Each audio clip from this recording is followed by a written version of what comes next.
tenim... Tu pots estar a casa teva, un altre cop, i et poden vindre i dir, escolta, te n'has d'anar a la guerra.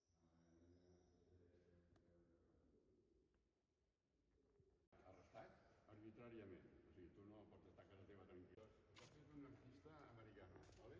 I si fixeu, veieu que hi ha el aquest és el Donald Trump amb el seu d'això, no? Peta el vidre i és aquesta sensació que puguis estar tot el sant dia, tota la nit, amb la llum engegada.